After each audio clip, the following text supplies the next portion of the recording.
I am not a politician and I don't beat around the bush. I am a soldier and I prefer to tell you the truth. Everyone is free to take it or leave it. Everyone drives their car, everyone lives well. We eat in the morning, we eat in the afternoon and evening, and we do whatever we want to do. We are free to speak, to say what we want. This is democracy. This is the law. That's all. That's all we know in Ouagadougou. But go and see them, the children who are skin and bones. Go see those who are starving. Go see those women who can no longer breastfeed because they have nothing left in their breasts. Go see them. Let's not pretend.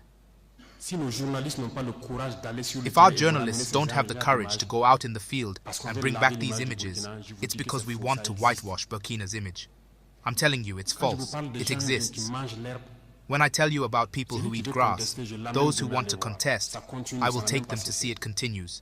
It hasn't even stopped because we have managed to supply some villages, but others not yet. We are still on the way.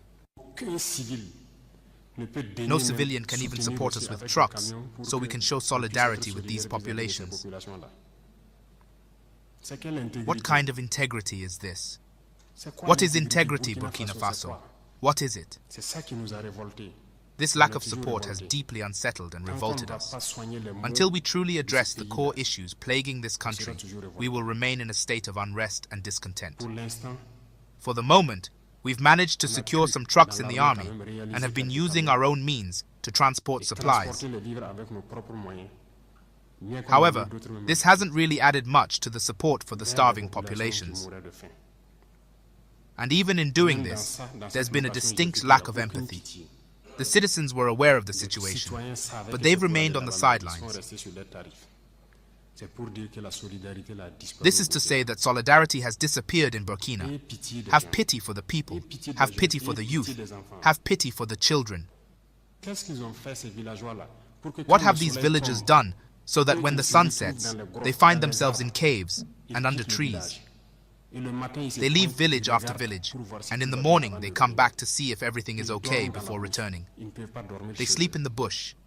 They cannot sleep in their homes. We don't tell you these truths. This is the reality of Burkina.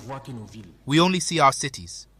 We are responsible for what happens to us, and we will be fully responsible for what will follow, whether it is good or bad.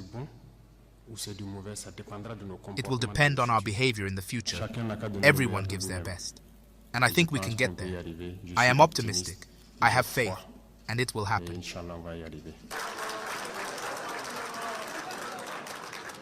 Okay, let's put it this way.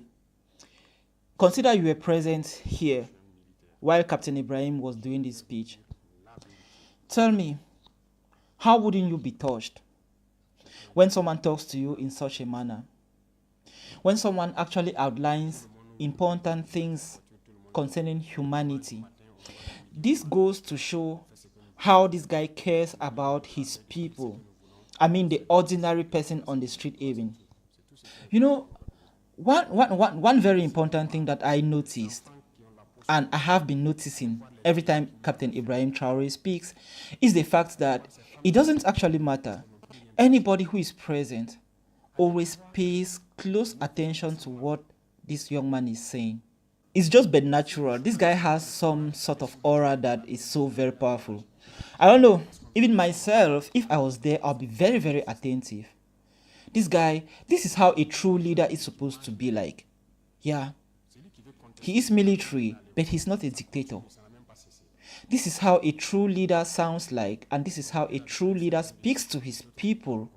Aside from the way he talks, I really wonder, like, how many African leaders actually do what this guy is doing?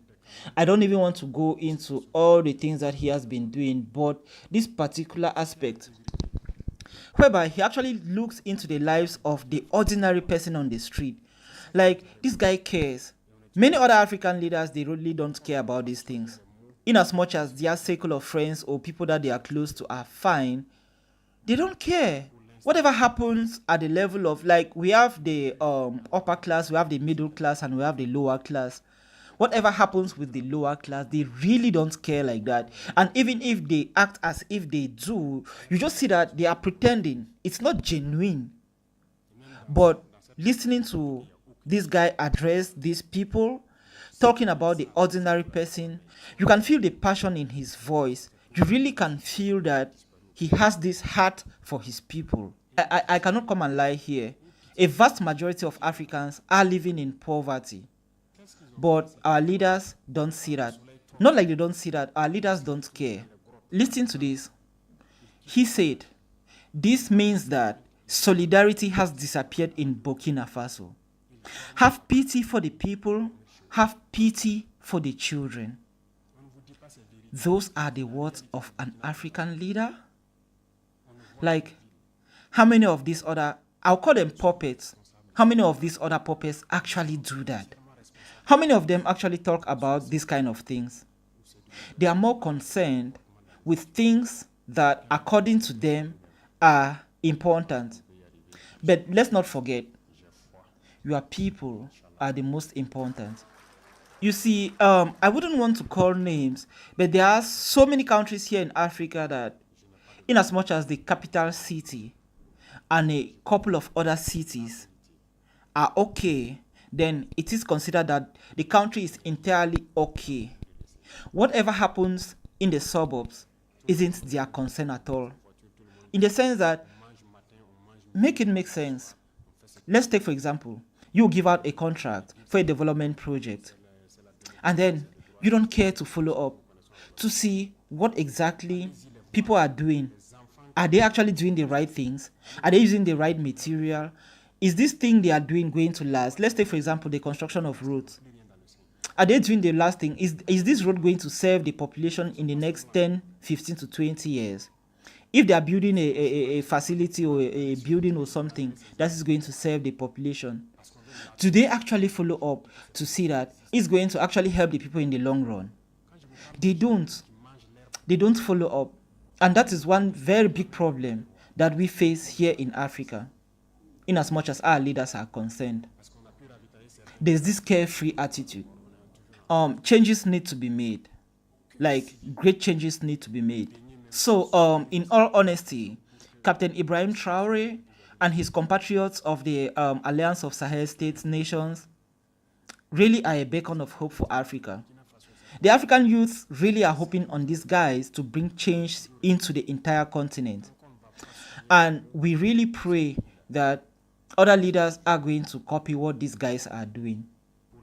Like, we deserve better. We have everything. At least the average African doesn't have to suffer. Thanks so very much for watching.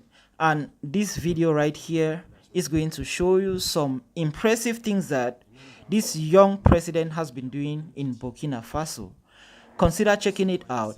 And also, don't forget to subscribe to the channel. I don't know if I said that already, but please don't forget to subscribe to the channel, like this video, and consider sharing this video with friends and family or other forums that might find this video useful.